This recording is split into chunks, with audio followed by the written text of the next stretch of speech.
All right. Welcome out there to the SOSCAST, only here on Valuetainment. My name is Adam Sosnick. I'm your host, and today we're talking about the number one issue in America today. When it comes to politics, when it comes to Trump, when it comes to Biden, when it comes to RFK potentially, what is the number one issue in America? Well, it's the economy, stupid. You might think if you watch all the culture wars that are going on there, there's Bill Clinton right there who famously said it. We'll talk about that with the Raging Cajun James Carville in a second right now. It's the economy, stupid. You might see if you see the culture wars that are going on in America today. It's abortion. No, it's guns. No, it's trans. No, it's LGBT. No, it's Gaza. It's Israel. What's going on here? It's the border. It's immigration. Let's not get it twisted. The number one issue in America today, as it always is the economy, stupid. Shout out to Bill Clinton. So, when you look at what's going on in politics today, and when you look at what's going on in the world today, it's so easy to go into your tribal corners. It's so contentious. Are you team red? Are you team blue? It's easy to kind of go into your tribal corners, especially in political season. But if there's one color I can encourage you to focus on, it's the green. I'm not on team red. I'm not on team blue. I'm on team red, white, and blue. But if I had to pick one color, it'd be the green, baby. Here's what I've learned over the years. I'm going on my 18th year. Crazy. I just got a happy anniversary message from my financial company. When I'm not at Valuetainment, I run a financial company called Welcome Funds. I just got my happy anniversary. It's your 18th year working for the firm. Same firm. That's longevity right there. But here's what I've learned over the years. If you have a specialized skill set, if you work hard, you work smart, you get out of debt, you save and invest, keyword, save that money and invest, you can make money no matter who's the president of the United States. Quick story for you. In my early to mid 20s, broke as shit. Jack of all trades. I'm doing nightlife in Miami.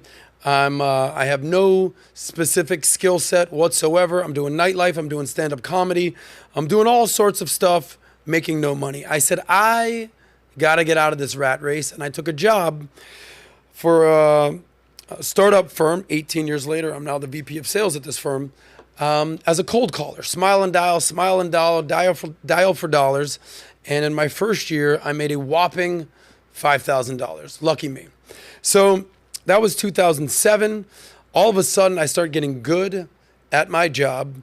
My second year, year two, I hit it big. Boom, make six figures for the first time in my life. $100,000. I think I'm the coolest kid in the world. King of the castle. Shout out to Borat. What happened was, you might remember in 2008, there was a little thing called the Great Recession. Shout out to George W. Bush. His presidency bookend started with 9/11 and it ended with the Great Recession. Not exactly a great legacy. And I remember during the Great Recession, my boss at the time, who's now my business partner, he said, "Hey, how much money did you lose in the stock market?" I go, "Well, nothing. I didn't lose any money. I don't have any money in the stock market." And he said, "Well, now's not a bad time to buy because everything's half off." I said, "I don't even know what that is." And I had to look into 401k. And if you're like anything like me, when I was maybe your age in my mid-20s, I didn't know how to spell 401k. But luckily, I looked into it. I started investing in it. And it served me very well. So Bush leaves office. Obama shows up in 2008. By the time Obama leaves office in 2016, I was a millionaire. 10 years later. How'd I do it? I had a skill set. I worked hard, I worked smart, I got out of debt, I saved, and I invested. You're gonna notice a couple common themes here. So I reached financial freedom, what I call chillin', and I started a new business model called social media at the time with the help of a little advice from PBD. This would have been in 2016. I met PBD in 2012 at a financial conference while I was representing my firm out there. And I started making social media content. At the same time, saving, investing. I was saving in all my accounts, my savings account, my checking account. I was investing in my 401k, Roth IRA, index funds, mutual funds, doing everything with that, ETFs. All of a sudden, I hear about Bitcoin. What the hell is Bitcoin? I don't know. You should invest in Bitcoin. Okay. Blockchain, Bitcoin, bitty bops. All right, maybe I'll give it a shot. Boom. That served me well. By 2020, Trump's obviously the president. I joined forces with PBD, joined Valuetainment. He started the PBD podcast. Biden then became the president. And now, after 3.5 years of Biden, I've learned the following. I can conclusively tell you, as of 2024, that whether it's under Bush, when I was broke and I got stimulus checks in 2007, 2008, whether it was under 8 years of Obama, whether it was under 4 years of Trump, or 4 years of Biden now, we'll see who wins it in 2024 to be 2025, you can make money no matter who's the president. So what I would encourage you to do is the following. Don't get distracted by all the political shenanigans that are coming your way over the next 5 months. Believe me, they're coming. Do what I did. Keep your head down and follow the money. Now, speaking of following the money, there's a political strategist called the Raging Cajun. You might have heard of this guy called James Carville. And he is a Democratic strategist. He talks like this because he's from Cajun country, Louisiana. Now, he says the Democratic message is full of shit. He says it's the economy, stupid. Let's see what he has to say. And we keep wondering why these young people aren't coming home to the Democrats. We say, oh, why blacks are not coming home to the Democrats? Because Democratic messaging is full of shit. That's why. And talk about cost of living. And we're going to help deal with this. And don't talk about Gaza and student loans. Okay. So there it was right there. He said, God almighty, stop talking about Gaza. Stop talking about student loans. Talk about the economy, stupid. Now, he's right. He's not, when I say right, I don't mean like he's a Republican. I mean, he's a Democrat. And he's calling out his own party saying, listen, what are you guys doing here? I know what it takes to win elections. This ain't it, Joe Biden. Get it together. It's the economy, stupid. It's not Gaza. It's not student loans. It's not transgender day of visibility. It's the economy, stupid. So he's saying that the Democratic messaging is failing because of their focusing on all the wrong issues. Instead of addressing the cost of living, CPI, inflation, you gotta focus on the economy. Then blasted Joe Biden's $7.7 billion student loan forgiveness package. Say, why are we forgiving student loans for people that go to Harvard, as an example, which is nothing but a hedge fund that has classrooms? Well, they got a $52 billion effing surplus, aka an endowment. Why are the taxpayers going to bail these people out? I agree with all this. So you might be saying, what does this guy know? What does this old Raging Cajun know about anything? Well, turns out, not only when you're old, you have age, but you also maybe have a little bit of wisdom. Because it turns out they polled Americans what the most important issues are to them. And it would turn out that it is the economy, stupid. Here are the Americans' top policy priorities in 2024, meaning should a top priority for the president and Congress to address this year, AKA, what issue are you voting on? Let's go down the list. Number one, strengthening the economy, 73%. Defending against terrorism. Smart, Hamas, we're talking to you, and Al-Qaeda, ISIS, these types of people. Reducing influence and money in politics, 62%. Reducing healthcare costs, improving education, making Social Security financially sound, 60%. And everything below that is in the 50s. Reducing crime, dealing with immigration, reducing availability of legal drugs, reducing the budget deficit, improving the way the political system works, so on and so forth. Protecting the environment, 45. You see the numbers here. Strengthening the military, dealing with climate change, only 36. Dealing with global trade, all around that. But if we scroll all the way to the top again, as I will continue to remind you throughout this episode, it's the economy, stupid. So that's overall. Now you say, well, maybe issues matter more to Republicans than Democrats. So here's a little bit of evidence of who stands for what. So if we go down this list here, strengthening the economy, Democrats are at 63, Republicans are at 84, meaning Republicans care infinitely more about the economy. They're up 21. Defeating terrorism, this is exactly the same stat as before, but just whether they fall more Democrat or more Republican. Republicans, by and large, care way more about defending against terrorism. Reducing the influence of money in politics, pretty even right there, 60-65. Reducing healthcare costs, interesting.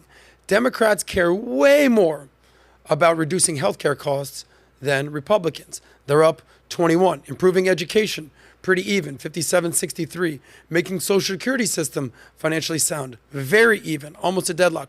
Reducing crime, very interesting. Republicans overwhelmingly care more about crime. Dealing with immigration, Republicans saying, not on my watch. Let's see what's going on with this border shit show. That's probably the biggest number right there, 37-point difference. Reducing availability of legal drugs, Republicans up 16. Reducing the budget deficit, Republicans overwhelmingly care, 28 right there. Improving the way the political system works, Democrats care more than Republicans. And as you go down this list, thank you, Alejandra, as we keep going, boom, boom, here's one, protecting the environment, Democrats, way more than Republicans. That's the biggest number we've seen so far at 40.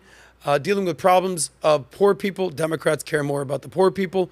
Improving transportation, Republicans don't care as much about transportation as the Democrats. Strengthening the military, overwhelmingly the Republicans. Dealing with climate change, not even close. It's a runaway. It's a landslide. The Democrats plus 47. Addressing issues around race. We all know that the Democrats care way more about race than Republicans. Thank you, DEI. And dealing with global trade, pretty even. So there you go, there, right there. You might say, all right, what's the difference between Republicans and Democrats?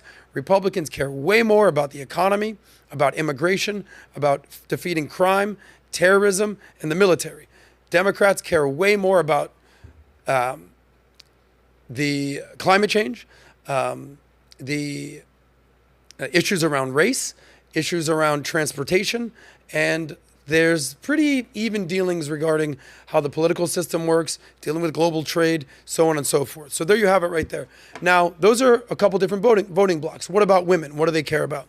Women overwhelmingly care about my body, my choice.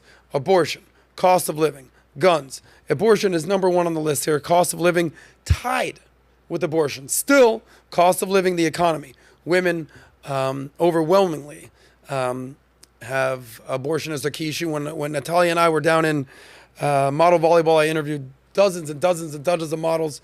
I said, what's your number one issue? You know what they said? Abortion, healthcare for women. So right there for you. If you go down the list, abortion, cost of living, guns, state of our democracy, healthcare, immigration, crime, taxes, climate change, political division. Last on the list, the war between Israel and Hamas. Very interesting right there. So if you're taking all this into account, if you're a guy that's running for re-election by the name of Joe Biden, you might say, what should I do with all this information? Well, I should have a little bit more empathy on the economy, is what Democrat strategists are telling him. So I would replace empathy with affordability. That's something that the BizDoc educated us on today. So Bidenomics, what he's trying to do, Reagan economics, Reagan policy was trickle-down economics from the top down, like the Trump tax cuts, what he did in 2017, the Trump tax cuts, you reward the people at the top, and hopefully the money will trickle down to the people below them. We've seen that. Does it work? Does it not work? You let me know. Biden has said, trickle-down economics. What are you talking about, buddy? We're doing from the bottom up and the middle out. Now, Bidenomics, has that been working for the American public? Has that been working for the American people?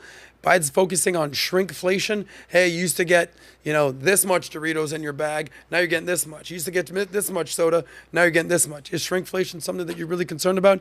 Is Bidenomics actually working for the American people? I'll let you guys be the judge. Here's what people in America have to say with what's important to them when it comes to the economy. 54% of swing state voters cite the cost of living as the best measure of the economy's health. How much does it cost to be me? 13% say unemployment rate, despite it being below 4% over the last 2 years. So the stock market, by the way, has performed well under Joe Biden. I think it was up 25% in 2023.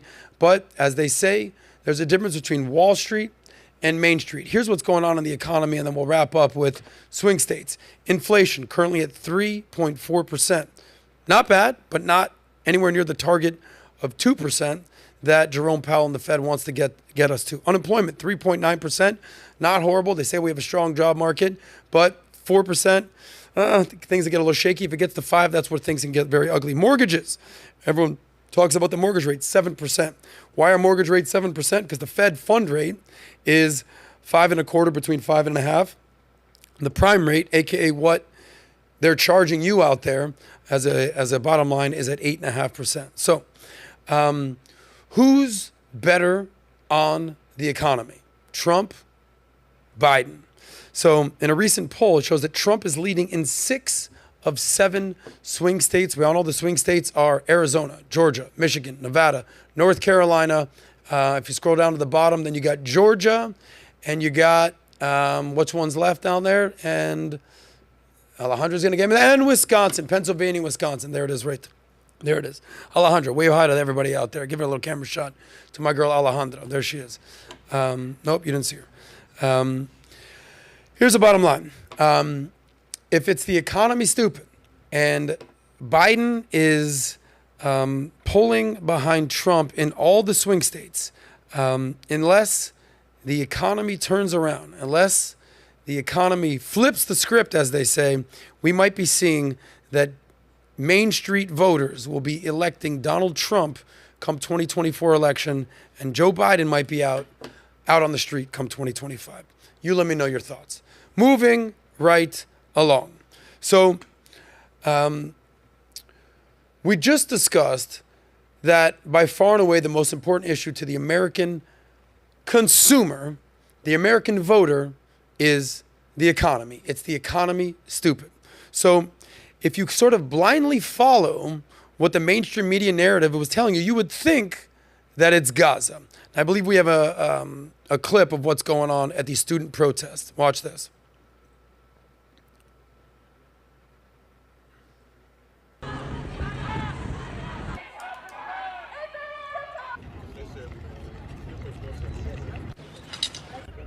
So, Ali, what I want you to do right here is very interesting. Replay this, and I'm going to have you pause for a second. And I'm going to show you the specific locations that they highlighted in this TikTok. Okay? So replay that. Go ahead.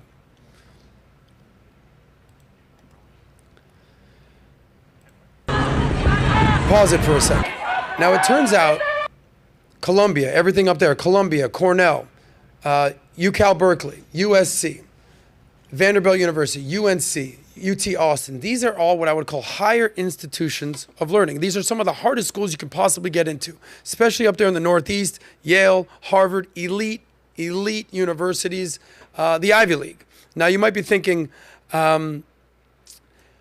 certainly for Gen Z, this is the most important issues. We've seen all the campus protests. We see what's going on. This is their number one issue, right? Well, wrong. It turns out that it's just the most expensive elite schools that care about this. I believe we have an image of its, scroll down a little bit. If you could show this. Keep going down. I'll tell you when.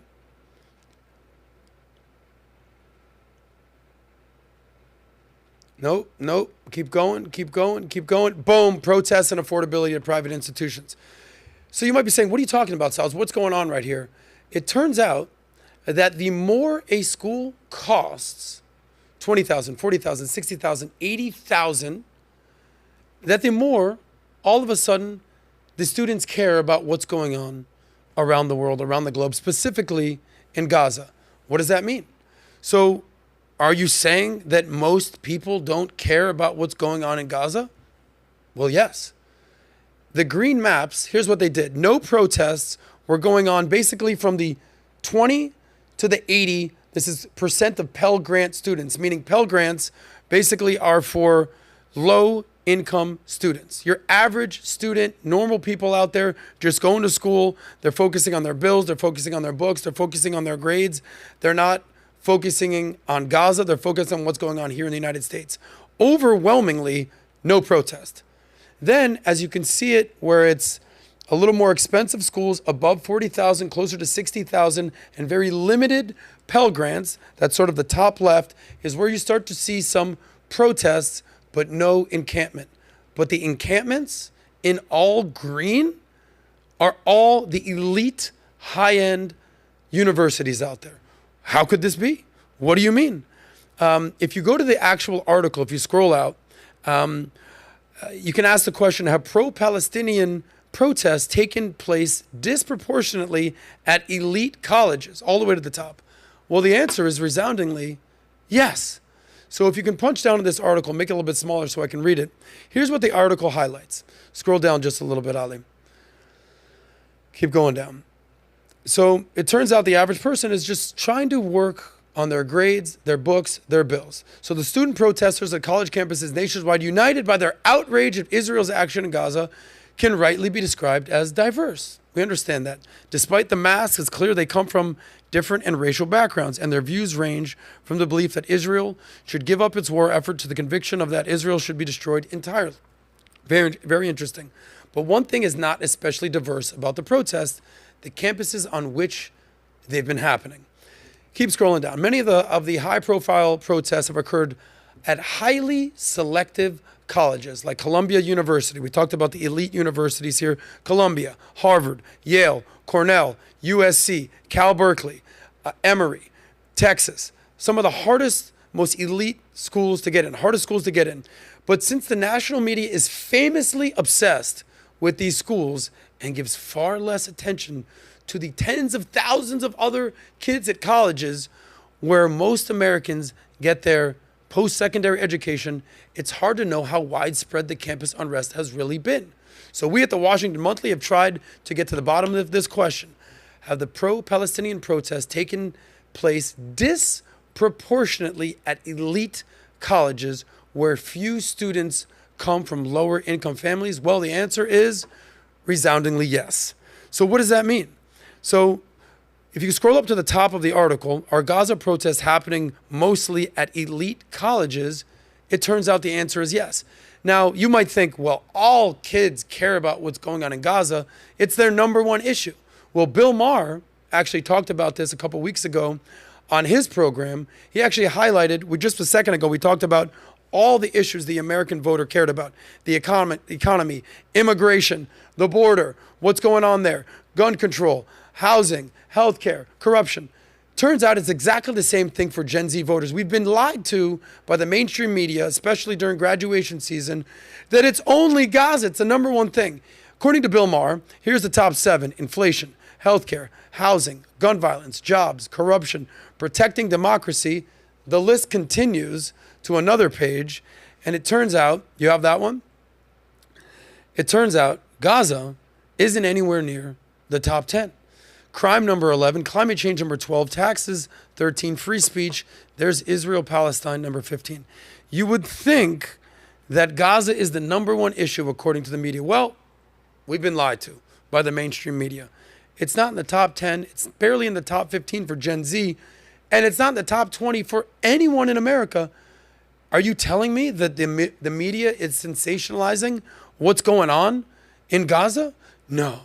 Could it be? Well, I've got some news for you. So, could it be that at the most elite liberal of institutions, we saw that Harvard was last place in free speech. Harvard's slogan is Veritas, which is truth. Could it be that the most liberal high-end university Ivy Leagues are completely woke? We talked about the horseshoe theory, where the far right and the far left are closer than they appear. Here's what's going on in all of colleges.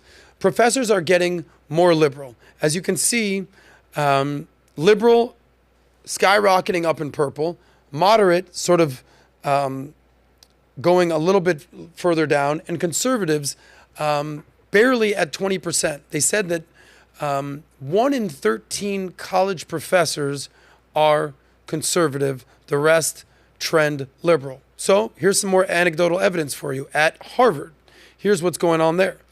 In Harvard specifically, Harvard faculty political leanings, very liberal, almost 30%. Liberal, almost 50%. So that's 30 and almost 50. That's a vast, vast majority of professors who are liberal to very liberal. That's 50, that's 30, that's almost 80%.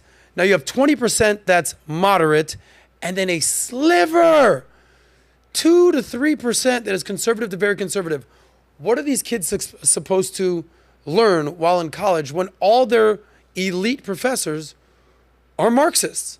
There it is right there. It's not just Harvard, there's Yale as well. Do you have some evidence on what's going on in Yale? Here's that. Breakdown of political leanings of Yale professors. 8% conservative, 18% moderate, and then you have 75% liberal to very liberal. So when we talk about these kids being indoctrinated, not educated, could it be that when they go to these liberal Ivy League institutions, the hardest universities to get into in the planet, some may say, that they're being taught by woke, Marxist, communists, collectivists, critical race theory, DEI injecting, anti-capitalist teaching, intersectional oppressor-oppressed mentality, anti-capitalism, anti-patriarchy, anti-white mentality? No way. Could it possibly be? The evidence is right there in your face. But, as they say, that's what's going on at college, and those who can't do, teach. Those who can do, actually start a business. And as it turns out, businesses are actually very pro-capitalism. And they're basically saying, I hear you guys over at college are very not into capitalism, but we are over here as we're starting a business. And it turns out that employers are very reluctant to hire the graduates who've been attending these pro-Palestinian protests. Some may say pro-Hamas protests. Some may say pro-terrorism protests. I'll let you be the judge of that. But they're saying, listen, we're not very comfortable injecting Marxist, communist ideas into our business. I know that you're woke and you believe that you're woke to the plights of what's going on in society, but not at our business because we want to make money. So I assume the parents of these kids actually made money to afford the ability to send them to these colleges. And I know that the people that donate, the donors that are putting tens of billions of dollars into these endowments, certainly are not feeling what's going on there. Here's some evidence of what they're saying at these companies of why they're not going to be hiring or maybe considering hiring these pro-Palestinian protesters. Some may say pro-Hamas terrorist sympathizers. 64% of employers have become concerned about hiring graduates in the past 5 years. 64% of employers have become concerned, saying, yeah, I don't know about these kids out there, this Gen Z, this woke mind virus that Elon Musk calls it. I don't know about hiring these kids. 1/3 are scared of pro-Palestinian protesters due to fears of confrontational behavior and being too political and bringing politics into the workplace. 21% of employers appreciate protesters for their outspokenness and strong values, where 57% say, I'm remaining neutral. I want no part of this situation right here. Don't bring this into my place of business. 31% of interviewers ask about the protest involvement. 54% rarely ask, meaning in interviews, almost 1/3 of interviews ask kids about their involvement in these protests. Is that crazy? 54% say they don't really ask. Listen, I'm all for peaceful protest. I'm all for it. But I think we've seen some of these protests have not exactly been peaceful. And in many cases, they're calling for death and destruction of Jews on campus and Jews around the world. I challenge your thought system. Let it be any other group other than Jews, and let them do that on campus. Let me know how they work out. Hey, blacks, you're not allowed here on campus. What? Outrage. Gays. What? Women. What? LGBTQ. Trans, you're not allowed to be here. Fat people, you're not allowed to be here. Mexican people, Asian people. Say what? But the only group that seems to be the only type of group where you can say, sorry, guys, you're not allowed here on campus, it's the Jews. Why is that? I'm asking a question. I'm not even stating a fact. But it seems, a little bit of fishy. As they famously say, no Jews, no news. You see, when all the wars that are going on around the world, I believe we have an infographic of all the world's ongoing conflicts. If you see what's going on campus, if you see what's going on all around the world with these protests, you would think, wow, the only war in the world right now is what's going on in Gaza. We got to stand for this. Well, it turns out there's dozens of wars going on out there, and most wars have way more deaths than what's going on in Gaza. By the way, the Russian-Ukrainian war, how many hundreds of thousands of people have died in that war? Azerbaijan, Armenia, the Kurds, the Turks. We know about the Israeli and Palestinians, the civil war in Afghanistan, in Yemen, what happened right there, the civil war. Hundreds of thousands of people killed in the civil war, zero protest. Where's the protest? I thought you were anti-war protest. Yemen, there's been a, people just found out about the term Houthis recently. I've heard about this civil war in Yemen for over a decade. Silence. Because if it's Muslims killing Muslims, it's not a big deal. It's any another day in paradise. It's all good. That's what goes on in the Middle East. Let Israel defend their homeland. Oh my God. It's what's going on here. Libya, Sudan, millions of people have died in Sudan. Okay, it's not the tens of thousands that's going on in Israel, Gaza. Millions in Sudan. Have you heard one word about this? Not a peep. Okay, in Iran, subjugating their citizens. The crackdown on women. Not a word. Not a peep. Silence. There's wars going all around in Africa, in West Africa. The countries in West Africa, there's terrorist jihadi groups that are annihilating people in West Africa. Do you know what's going on there? No, because it's not on there.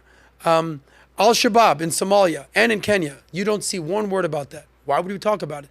Mali, Ethiopia, Kenya. These are things that are never mentioned. But God forbid Israel tries to defend themselves, it's a genocide. Ask yourself this following question. Why is this one group being the only group that people are protesting about? I ask you that. It's what's going on there.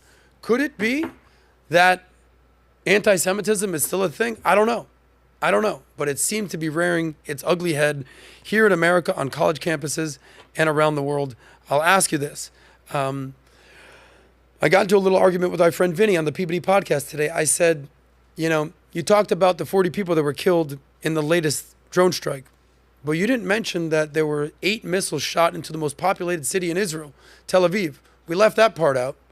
So it's interesting how facts are conveniently left out to help a narrative. I'm not interested in a particular narrative. I'm interested in the truth. And the truth is, unfortunately, if there's no Jews, there's no news. There's wars going on all over the world. Nobody cares. And just to kind of give it a ribbon on the end of this segment here, it's the economy, stupid. They polled everyone around America. What's going on there? Gaza is not on anyone's list except the protesters. But we'll see what happens there. It's the economy, stupid. Moving on to the next topic.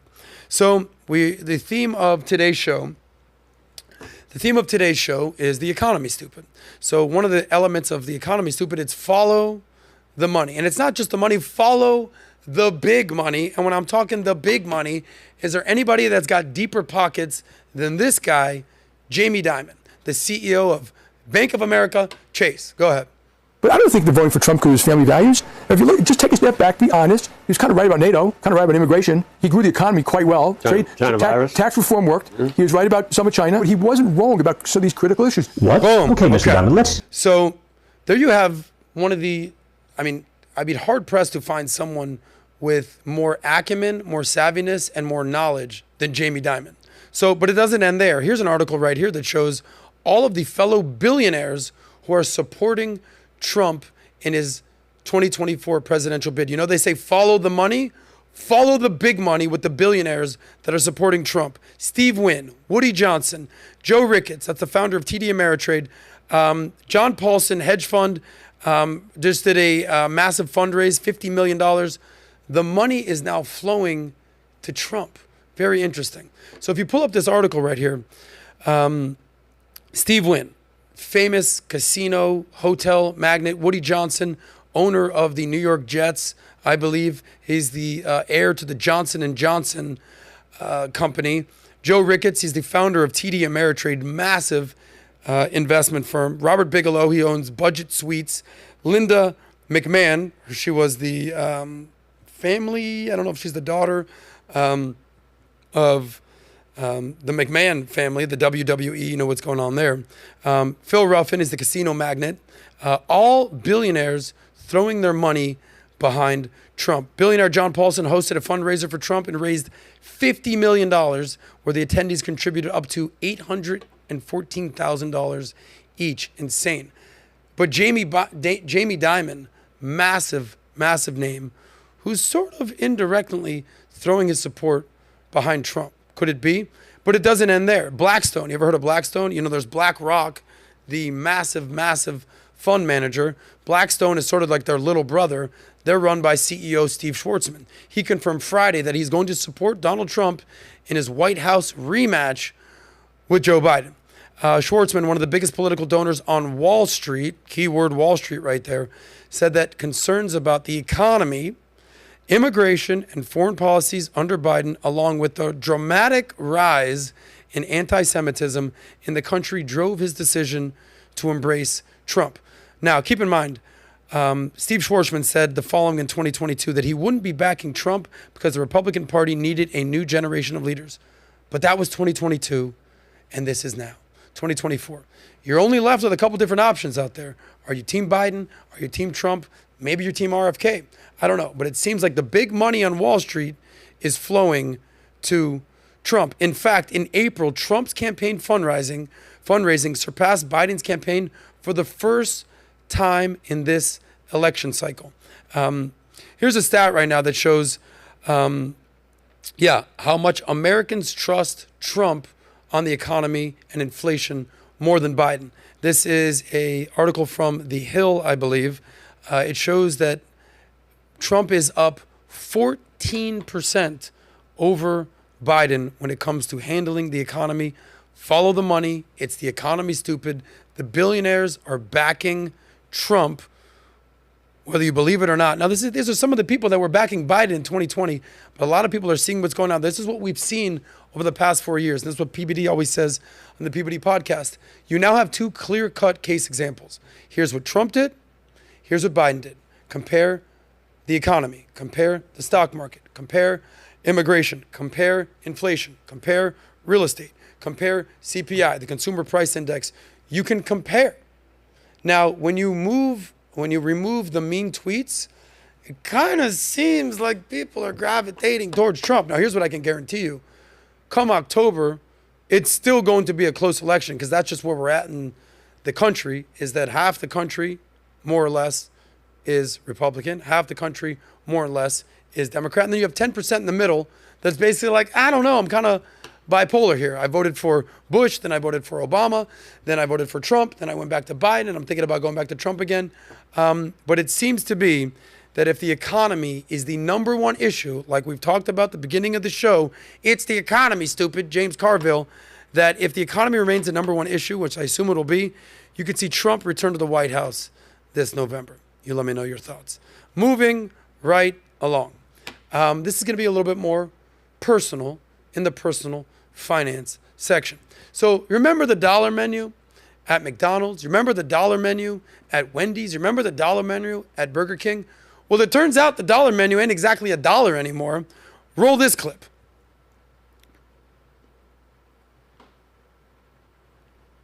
Big and tasty. For just $1, you did your thing, dog. Remember the dollar menu? Well, you may be hard-pressed to find any fast food item that actually costs $1 anymore. $17 for 3 Filet-O-Fishes at McDonald's? Are you kidding me? I don't have the money to buy fast food anymore. Wouldn't you just miss the days when fast food was actually cheap?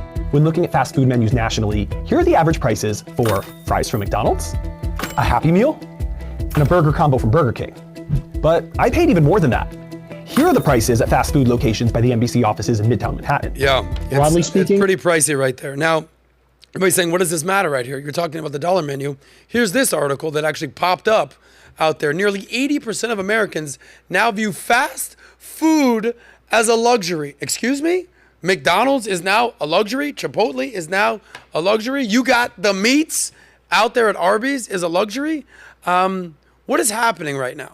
So, you think the McRib is a luxury? I don't know where you're at in society where you think it's a luxury, but in Joe Biden's America, Bidenomics, this is what we're dealing with apparently.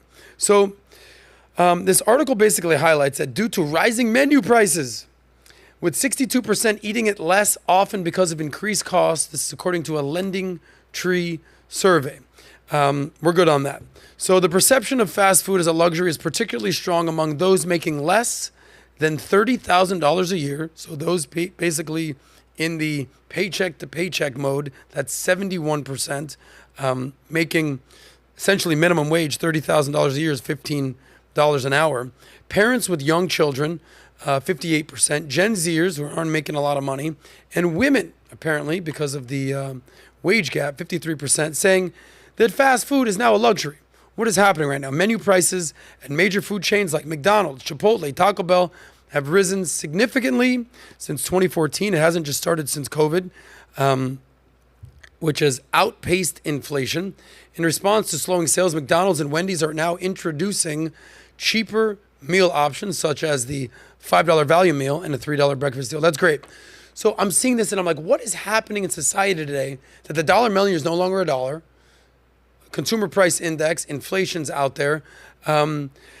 The cost to go to these restaurants is apparently too high for the average American. 80% now say that Americans now view fast food as a luxury. Gen Z, with all their mental health issues, with all their anxiety issues, could it be that a happy meal may now be called a depressed meal? That's what's going on here in America today. Sad but true. Now, when you're thinking about why can't I afford a Happy Meal? Why can't I afford McDonald's? Why can't I afford a McRib? Why can't I afford what's going on there at Chipotle, at Arby's, at Wendy's, at Burger King? One may ask, well, how much money are you freaking making out there? Now, here's what one young lady went around asking people, how much do you think people make on average in the United States? The numbers are pretty surprising. Here's this clip. Average salary. National? 33,000. By the way, what's your I would guess? guess like mid 50s, so like a 52 maybe. I guess like 56. I would guess probably 38. 62,000. My guess is 65. Okay. I guess it's like, I think it's a lot lower. I think it's like 56. I would say 55. 53,924. Okay. 53,924. What is the federal minimum wage? 53,924.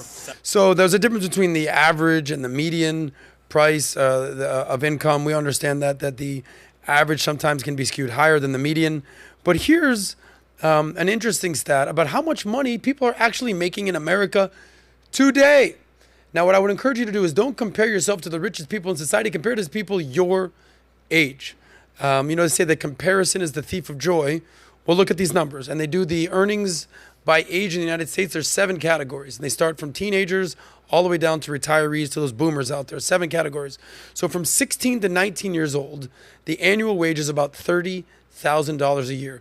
The average hourly wage is about $15. All you basically need to do is take the hourly wage times 2, and you end up with essentially what the annual wage is. That's a little hot tip for you.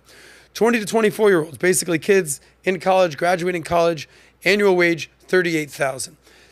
25 to 34 years old, you've graduated college, you're out in the real world, you're getting some money for the first time, you're making your career, $53,000 on average. 35 to 54, $63,000. 45 to 54, $64,000. 55 to 64, $63,000. And then when you get ready to retire at 65, your income drops down to $54,000. So, how are people not afford Happy Meals? What is happening right now? It's very interesting. But here's a little fun facts for you, because everybody's so obsessed with making 6 figures. It's not how much you make, it's how much you keep. Do you know what percentage of Americans make $100,000 a year? Take a guess. Alejandro, do you know what it is? Take a guess. What percentage of Americans make $100,000 a year? Oh, I feel like 20%. You're not wrong. It's 18%. Oh, Congratulations. my God. There she goes. Ding, ding, ding. You just won $100,000 from I will PBD. be waiting for that. But you might say, all right, great. You make $100,000 a year. If you look on TikTok, if you look at all these influencers, if you look on Instagram, you might think every kid out there is making $100,000. In fact, very few people, especially when you're younger, make $100,000 a year. Do you know what percentage of kids 20 or younger make $100,000 a year? 1%. 1%. Do you know what percentage of kids 25 and under make $100,000 a year? 2%. Very few people under 25 years of age make $100,000 a year. Don't be fooled by the TikTok and the Instagram, people living the lavish lifestyle. It ain't what it is. By the way, 30-year-olds making 100 grand or more, 7%. 35 or more making 100 grand or more, 12%. 40 or older making 100 grand or more, 15%. The collective average across the country, 18% of Americans making $100,000 or more. By the way, it's not just what you make, it's what you keep. Because here's a little fun fact for you. 45% of Americans earning $100,000 a year are still living paycheck to paycheck. It's not what you make. It's not what you make. It's how much you keep. Save that money. So you wonder, why can't people afford the McRib at McDonald's? Why can't you afford the meats at Arby's? Maybe you're too focused on spending that money and not saving that money. Last segment. Now, you might say, Adam, why do I care about retirement? I'll retire in 40, 50 years, but the best time to start planning for retirement is now. You know, they say that the best time to plant the tree was 20 years ago. The next best time to plant the tree is today. Well, the best time to plan for retirement was 20 years ago, but if you haven't done it yet, it is today. Here's this dude out here serving some knowledge out to you guys out there, giving you guys a wake-up call when it comes to retirement. Go ahead. 8 million Americans right now with zero retirement plans and nothing saved for retirement. They don't have a budget. They don't know how to invest. They've got nobody to show them the way, and they're going to rely on Social Security, which is going to leave them below the poverty line. If you're afraid of falling short, don't. Let a multimillionaire step in and give you a custom game plan. Well, yes. It means whether it's him or whether it's a financial advisor, whether it's a friend, whether it's your boy here, Saz, on my neck, which I'll show you in a second, you need a plan. If you fail to plan, then just plan to fail. Now, here's some evidence of people out there retiring. You might be saying, why do I care about retirement, bro? I'm 25. You got to start somewhere. Because I ask you this question, in 40 years, because you will be 65 at some point. I know a lot of people say, you never know, I could die tomorrow. The odds are you're not. Do you want to have $1 million when you retire? Do you want to have $2 million when you retire? Do you want to have $5 million when you retire? Or do you want to have zero money when you retire? I'll gladly take the millions. Here's the retirement savings by age. So if you're under 35, very few people have saved for retirement. $19,000 median, 49,000 average. 35 to 44, now you start ticking along, you're starting to save for retirement. 45,000 median, 142 average. We talked about the difference between median and average. Median is closest to the middle. Average includes all the billionaires out there, and it sort of skews. 45 to 54, you're between 115 and 313,000. 55 to 64, you're at 185 to 538. And as you get to retirement age, 65 to 74, they're ranging between 200,000 and 609,000. And when you go down to the very bottom, which is all families in America, a wide gap between 87,000 and 334. So the median retirement savings for America stands at 87,000. Not a good look if you want to retire comfortably.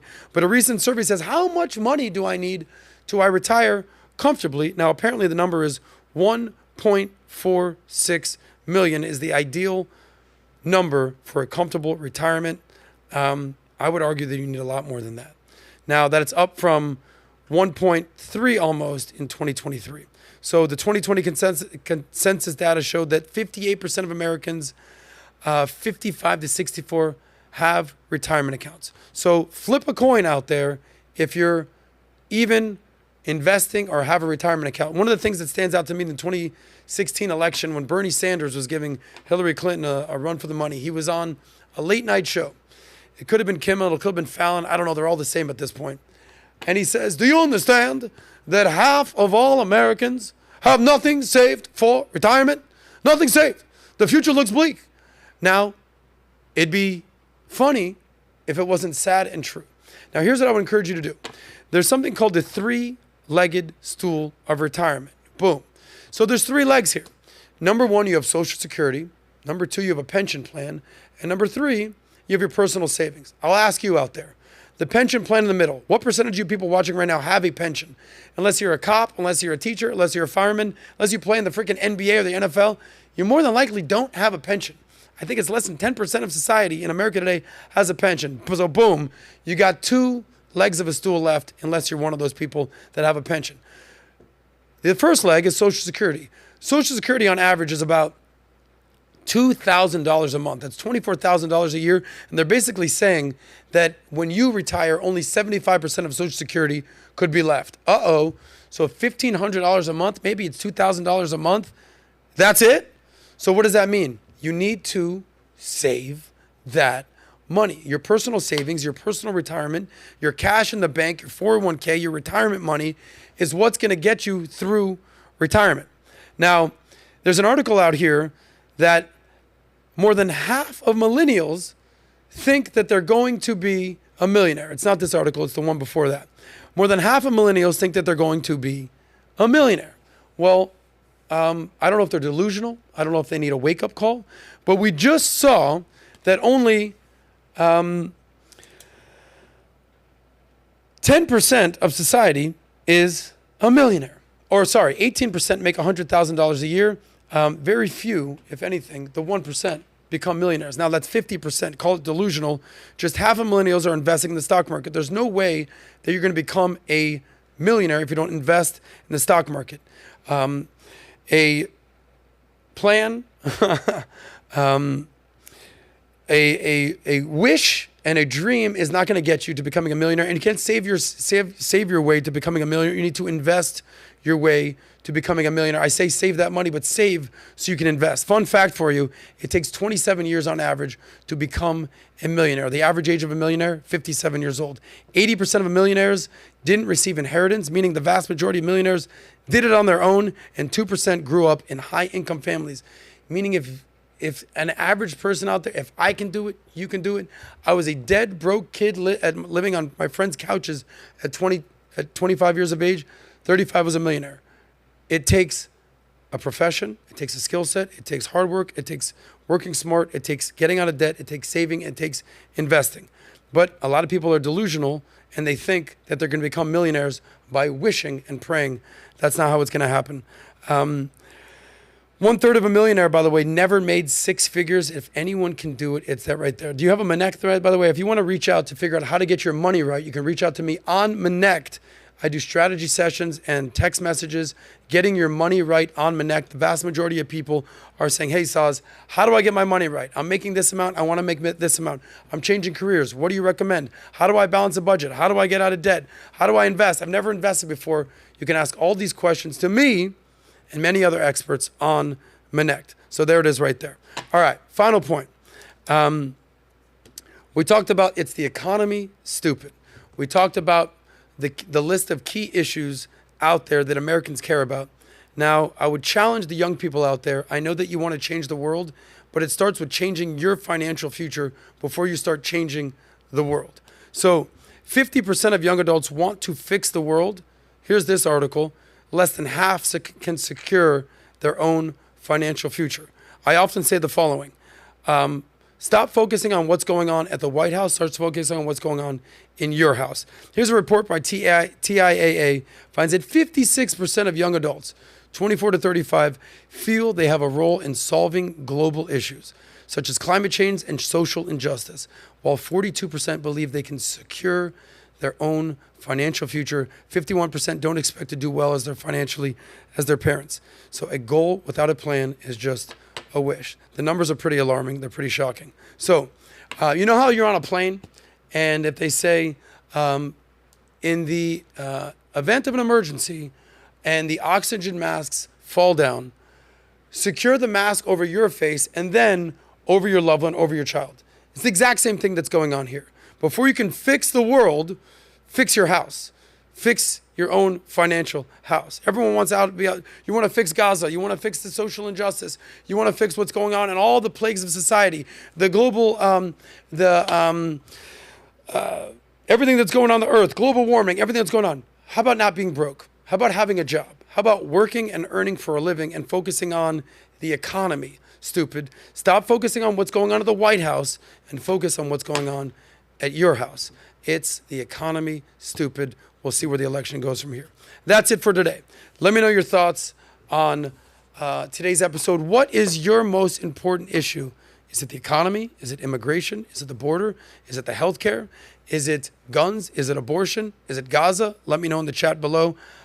This is sort of an old school SOSCAST episode, politics, money, getting your money right. But I believe it's important and incumbent on you to fix your money. Nobody's going to fix it for you. Joe Biden ain't going to fix it for you. Donald Trump ain't going to fix it for you. Obama ain't going to show up out of nowhere. Michelle Obama. Nobody's fixing it for you. Your financial future depends on you. Save that money. We're out. It's the SOSCAST, baby.